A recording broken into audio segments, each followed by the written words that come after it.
Xin chào tất cả mọi người, chào mừng mọi người đến với kênh YouTube của mình Crochet by Chami. Và trong cái video ngày hôm nay á, thì mình sẽ dẫn các bạn cách móc một cái chiếc tất để làm hình trang trí dịp Noel nhá. Nguyên liệu ở đây thì mình sử dụng đó là len cotton mill ạ, màu đỏ và màu trắng. Các bạn cũng có thể sử dụng màu khác nhé. Kim móc là kim 2.5, mình cần sử dụng đến kéo và kim khâu nữa thôi. Đầu tiên thì các bạn sẽ móc giúp mình là 17 mũi bính ạ. 1 nhá, 2, 3, 4, 5. Cứ như vậy các bạn móc cho đến khi được 17 mũi ạ. Tiếp theo thì mình sẽ bỏ qua mũi bính đầu tiên, các bạn sẽ móc từ mũi thứ hai.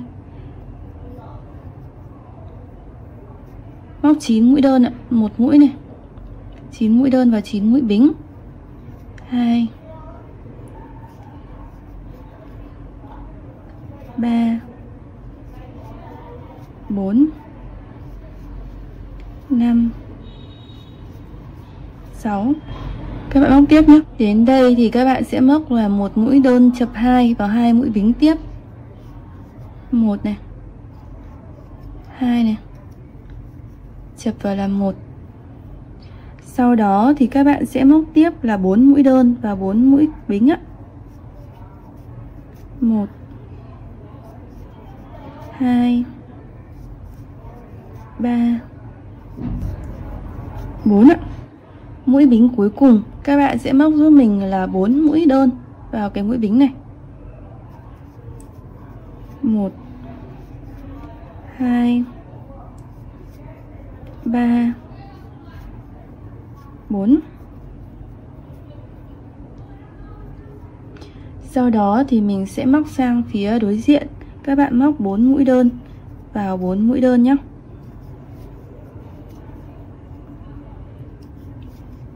3, 4. Tiếp đến cái mũi bính tiếp theo thì các bạn sẽ móc 2 mũi đơn vào một mũi bính. 1, 2. Sau đó thì các bạn móc tiếp một mũi đơn vào một mũi đơn 10 lần. Một mũi đơn vào một mũi bính ạ, mình xin lỗi nhé. 1, 2. Cứ như vậy các bạn sẽ móc 10 mũi. Sang hàng thứ hai thì mình sẽ đi lên một mũi bính này. Các bạn quay đầu lại,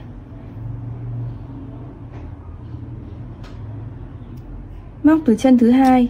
1, 2. Móc 9 mũi đơn ạ. 2, 3, 4, 5, 6, 7, 8, 9. Sau 9 mũi đơn thì các bạn sẽ móc 2 mũi đơn vào một chân móc nhé. 1, 2 và 4 mũi đơn vào 4 mũi đơn. 2, 3, 4. Đến đây thì các bạn sẽ móc 4 lần mũi tăng giúp mình. Tức là cứ 4 mũi tiếp theo thì các bạn sẽ móc 2 mũi đơn vào một chân. Mũi thứ nhất này.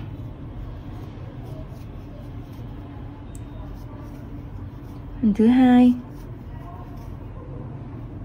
Lần thứ ba. Và lần thứ tư.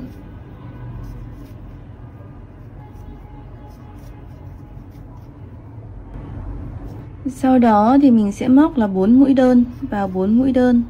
1, 2, 3, 4. Rồi móc một mũi chập 2. 1 này. Chập này. Tiếp tục móc một đơn vào một đơn. 1, 2,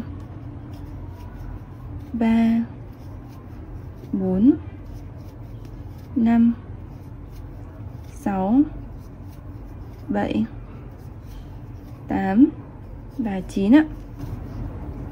Hàng thứ ba thì các bạn đi lên một bính. Mình móc từ chân thứ hai, 1, 2 này. Các bạn móc 7 mũi đơn. 3, 4 5 6 7 và một mũi chập 2, 1 2 chập. Sau đó sẽ là 4 mũi đơn, 1 2 3 4. Tiếp đến thì các bạn sẽ móc giúp mình là một mũi tăng mũi và một mũi không. Mũi đầu tiên là tăng này, sau đó một mũi không tăng, lặp lại như vậy 3 lần nữa. Một mũi tăng, một mũi đơn bình thường, lại tăng lần nữa, một đơn, một tăng, một đơn. Sau đó thì các bạn sẽ móc tiếp 4 mũi đơn, 1 2 3 4, 2 mũi đơn vào một chân thứ 5. Tiếp đến sẽ là 10 mũi đơn vào 10 mũi đơn. Mình sẽ móc nhanh nhé, bởi vì nó chỉ là một đơn và một đơn thôi.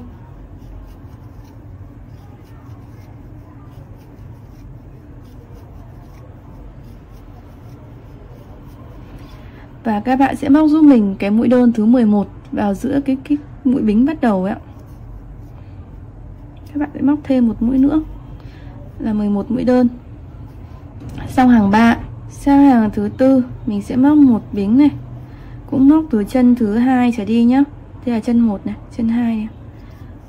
Mũi đơn 1 2 3 4 5 6 7 8 9 và 10. Đến đây thì mình sẽ móc là 2 mũi đơn vào một chân. Sau đó thì mình sẽ móc tiếp mũi đơn 1 2 3 4 5 và 6. Đến đây thì mình sẽ móc lặp lại là một mũi tăng này, 2 mũi không tăng, lặp lại như vậy 3 lần nữa. Một mũi tăng, 2 mũi không tăng,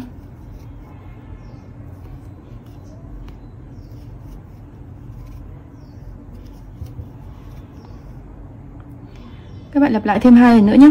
Sau đó sẽ là 2 mũi đơn ạ, 1 2 đơn, nó sẽ đến cái mũi chập 2 này. Rồi sau đó các bạn sẽ lại móc một đơn và một đơn.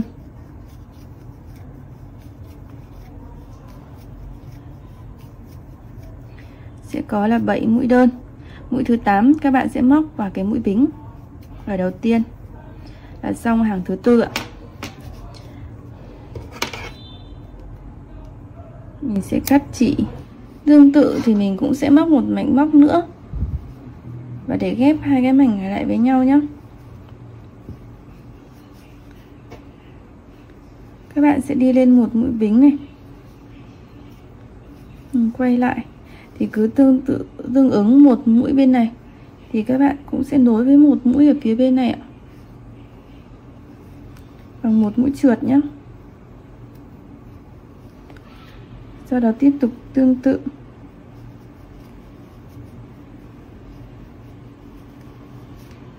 Các bạn nối hai mũi tương ứng với nhau.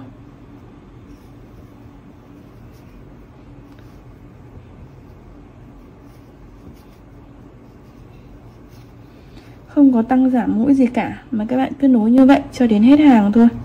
Đây là sau khi mà mình nối trượt xong đấy. Do hai mặt mình móc y hệt với nhau nên là cái một bên đến cái mặt trái phải nó sẽ hơi khác nhau. Nhưng mà mình sử dụng để làm hình trang trí nên nó cũng không ảnh hưởng nhiều ạ. Thì tiếp đến các bạn sẽ móc một mũi bính này, mình móc một hàng bo vòng quanh cái miệng cái cổ của tất ạ.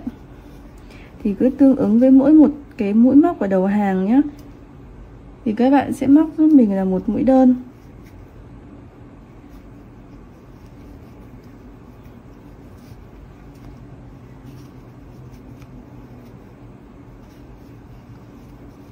Đây ạ, 4 hàng về phía này thì mình có 4 mũi đơn. Cứ như vậy các bạn sẽ móc tiếp với 12 cái mũi đơn còn lại. Đến hết hàng thì mình sẽ nối một trượt vào cái mũi đơn đầu tiên ấy để kết thúc ạ. Sau đó thì các bạn sẽ giấu cái phần chỉ thừa này đi nhá. Mình sẽ móc cái phần cổ gập của tất bằng chỉ màu trắng nhé.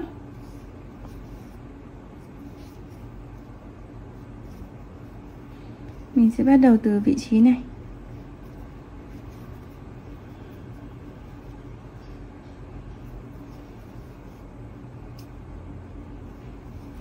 Đầu tiên thì các bạn sẽ móc giúp mình là 25 mũi bính.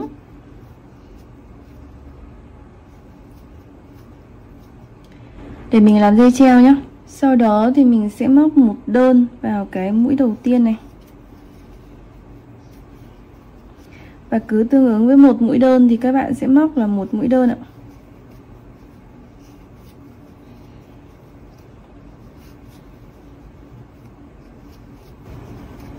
Các bạn móc cho đến hết hàng.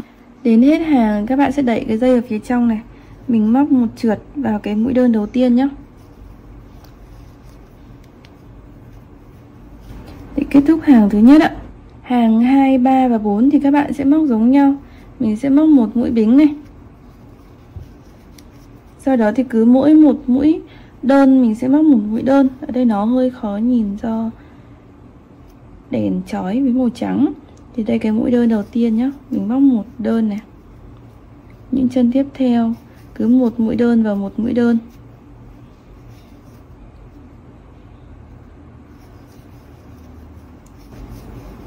Cho đến hết hàng. Đến hết hàng thì mình cũng sẽ móc một trượt vào cái mũi đơn đầu tiên. Và các bạn sẽ lặp lại thêm 2 lần nữa, 2 hàng nữa như vậy ạ. Sau khi móc xong 4 hàng thì các bạn cũng sẽ giấu chỉ đi nhá. Mình sẽ gập cái phần cổ tất này lại.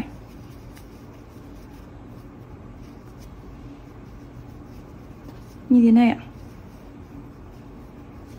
Là mình đã hoàn thiện xong cái chiếc tất để treo trang trí nhân dịp Giáng sinh này nhá.